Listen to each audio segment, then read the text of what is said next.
What is happening, my people? This is Tim Dodd with the Tim Dodd Show, and maybe you're looking how to lead a sales team. Maybe you're looking at how to find a good sales manager. Maybe you are a sales manager and wanting to know, how do I be better at what I do? Or as an entrepreneur, how do I hire a great sales manager?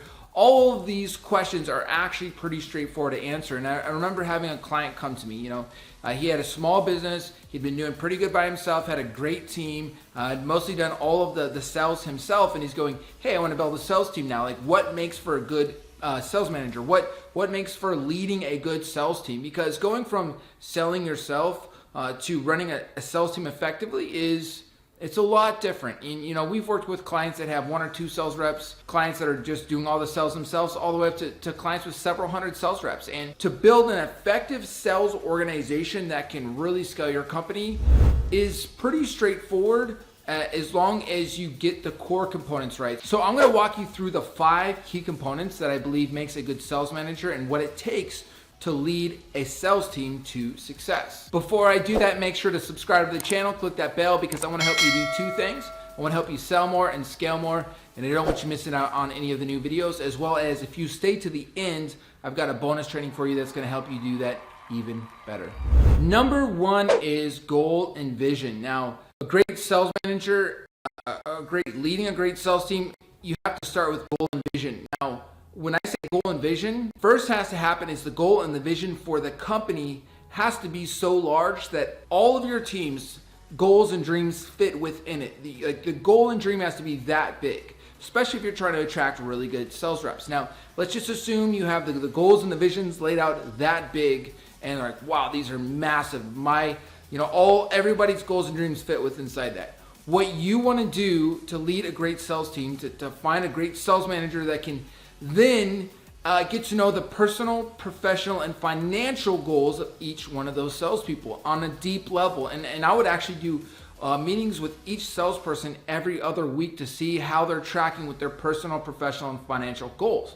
Why is that the kind of number 1 core important thing? Well, obviously, if you understand what their personal goals are, you understand what their professional goals are, and you understand what their financial goals are, you can then tie those to the activities and results and outcomes of the job duty. So when you understand what their big motivations are, what their big levers are, what their big goals are, you can then align the daily activities and motivations towards their goals. So, if they're coming in, they've had a bad day and, oh man, I'm not feeling it today. You can then remind them of, hey, your big goal is this. Your big goal is to help get your kids in a private school. Your big goal is to do this.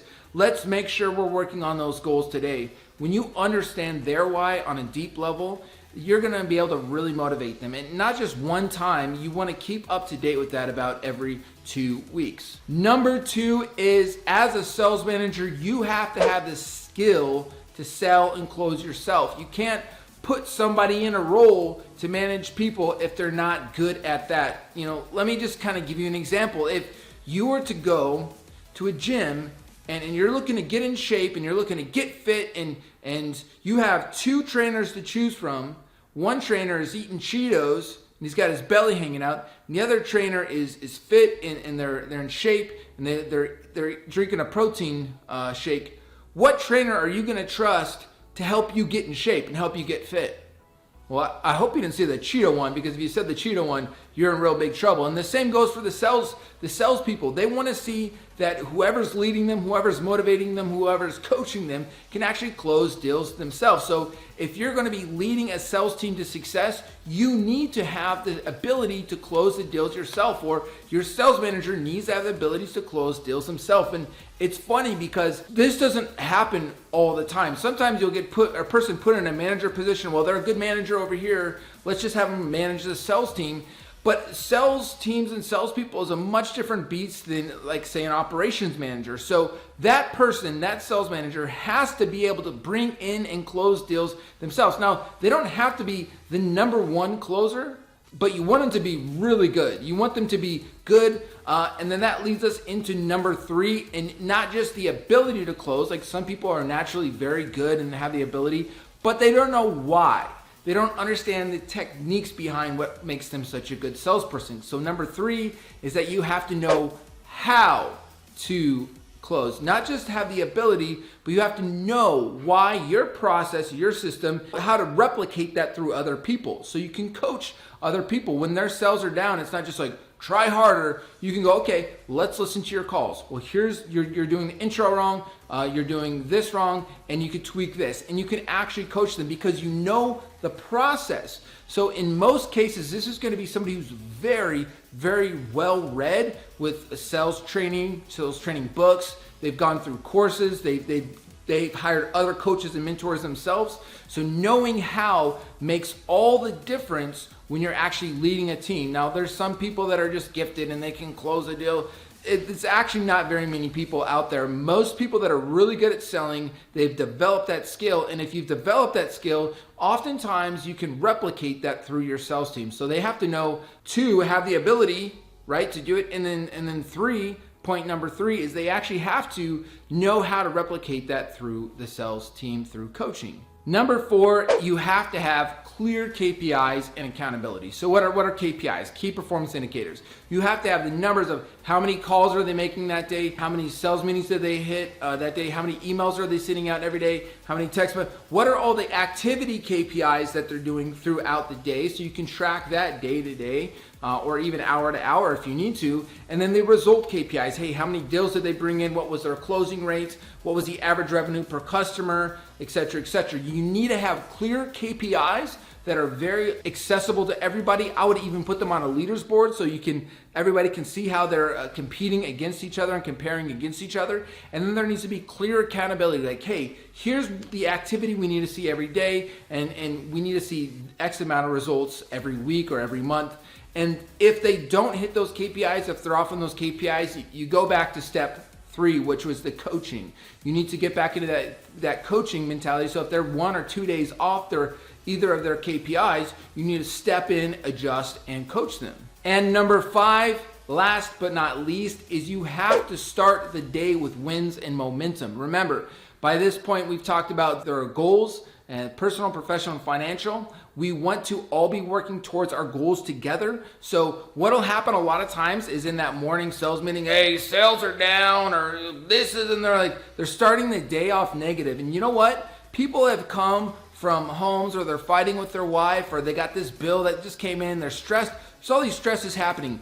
If they come into that morning momentum, that morning meeting with you, and they are being dragged down even more, how motivated and energized do you think they're going to be to get on sales calls and make some deals happen? They're going to be stressed, and no one is going to be able to close deals underneath just a stressed and oppressive culture. You need to have, even if times are tough, you have to start the day with wins. And if you look hard enough, no matter what's going on, you're going to find wins that everybody has. So start the day off just talking about the wins. All right, yesterday we did the most dials we've ever done in one day. Or yesterday we did the most this, or last week we did. Always start off with the wins, get things going, get the momentum up. And obviously if you have to pull somebody aside and meet with them later in the day, you do that. But start the days with a morning momentum. You do that with talking only about the wins in the morning, get things going, get things kicked off with high energy. Recap. So number 1, if you have a great sales manager and you're trying to lead a great sales team, is number 1, you have to understand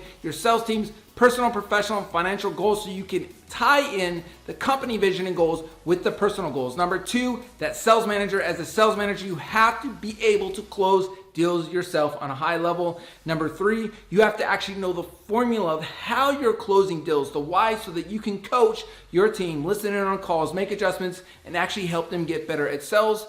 Obviously, very, very important. Number 4 is you have to have clear activity and result KPIs, key performance indicators, so you can know on a daily basis how they're trending. Are they doing enough activities? Are they doing enough results? And then that way you can quickly keep them accountable. And even it's really important that with those KPIs, you have a leaders board. So each sales rep can see who's doing the most dials and the most closes and the most meetings and all that. It's very, very healthy. And then number 5 is morning momentum. Always start the day off talking about wins with your sales team to get that momentum cranking up. And hey, I also have a bonus training for you right at the end of this video. There's going to be a link below. You can click and it's going to show you how to get a ton of meetings for your sales team. Very cool. Before I do that, make sure to like, comment, and subscribe. If you have any questions, just ask them below. I'm more than happy to help you out.